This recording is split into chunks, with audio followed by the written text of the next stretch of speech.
Welcome to Habeas Treacherous, where I try to decipher this book, There's Treasure Inside by Jon Collins-Black, in order to find one of the 5 hidden treasures. On today's episode, I'll continue my breakdown of The Lion's Share Box, and discuss why I think the strange title to Chapter 14, Tiffany's Furnace and Thoreau's Fire, might have a hidden steamy meaning. Let's begin! Okay, on my last video, I explored the fascinating topic of the U.S. tax code, and probably bored many of you.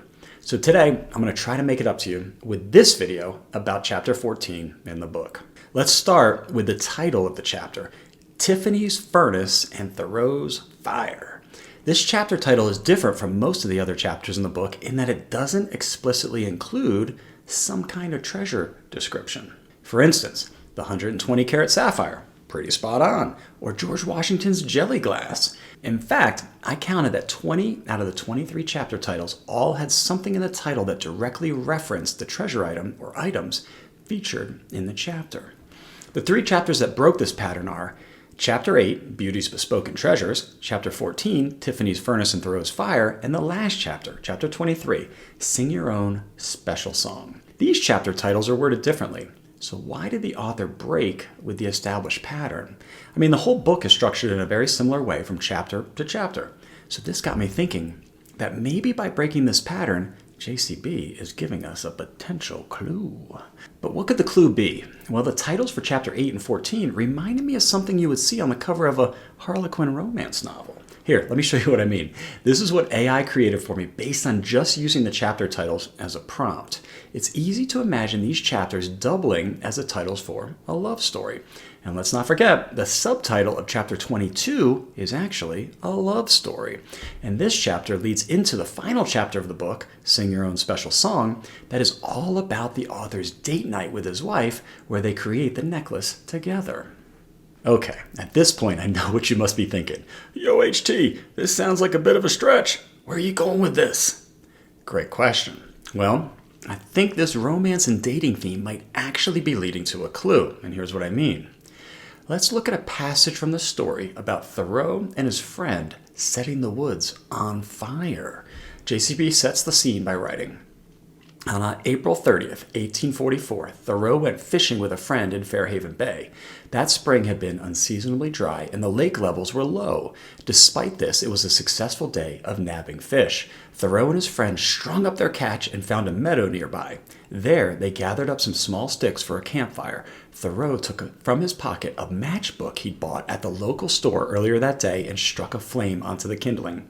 The wood quickly caught fire. A cool breeze was blowing. It was an idyllic late spring day.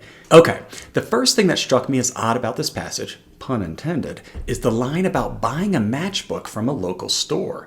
Matchbooks weren't invented in 1844 when the fire happened. They really didn't become popular until the next century.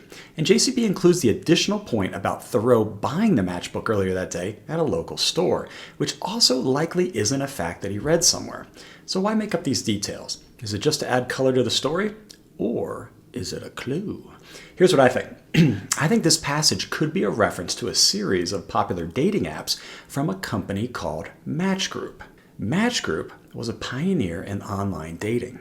It started out as Match.com in 1995, and as online dating started getting more popular, Match.com began creating other niche online dating apps to target specific demographics. Here's a list of some of the dating apps that are part of the Match Group portfolio.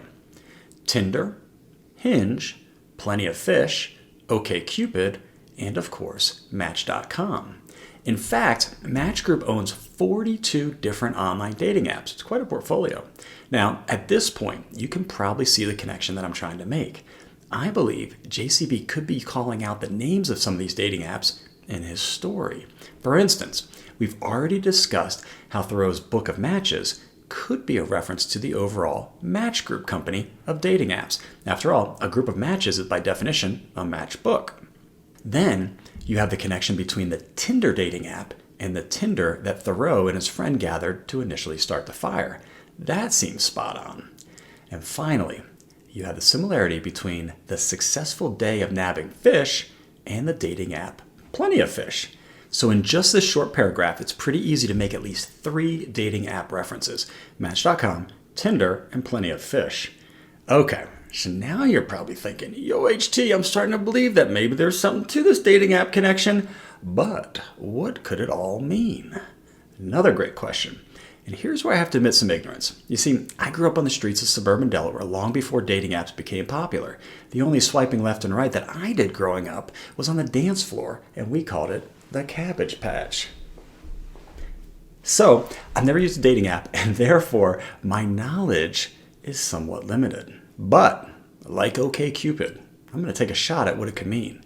Chapter 14 starts off with a picture of a page from Thoreau's Journal that's in the treasure. The handwriting, it's a bit hard to read, so I took a picture of it and asked AI to translate it for me. It turns out the passage is about Thoreau comparing his work as a writer to that of a busy honeybee. Well, in a couple of my earlier videos, I discussed how I keep finding potential clues to bees throughout the treasure book. I've hypothesized that this might be an overarching theme leading to the state of Utah because its nickname is the Beehive State. And you might remember Utah got its nickname because early visitors to the state noticed that the Mormon settlers always appeared to be as busy as a bee. The same connection that Thoreau was making about himself in his journal. So how could this connect to dating apps? Well, it turns out that the popular dating app Bumble, where the woman makes the first move, was started by a former Tinder employee, Whitney Wolfe Herd, in 2014. Here, let's hear how she came up with the idea for Bumble. And then the second image that came to mind was the Sadie Hawkins dance. The girl or the woman had to ask to the dance. And I had these two clear as day examples, and I blurted it out. Okay, guys, I got it. I know exactly how this works. Two people, they match, they're man and woman. When the woman and the man match, the woman has to go first. The man cannot contact her. She's 24 hours or the match disappears forever. And this is how it's going to go. And everyone looked at me like crickets, like, are you crazy? Why would you build something where there's no interaction?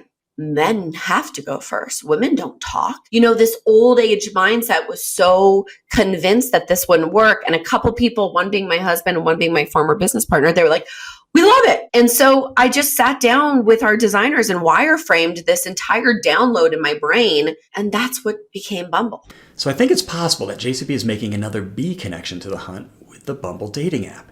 After all, later in the Thoreau chapter, JCB describes his dating history in this way. He writes, "For a long time, I believed rejection was failure. To invest in a potential of a new personal connection and be told no was to fail at being worthy of love, or so it felt. So for years, I purposely avoided situations where rejection could occur.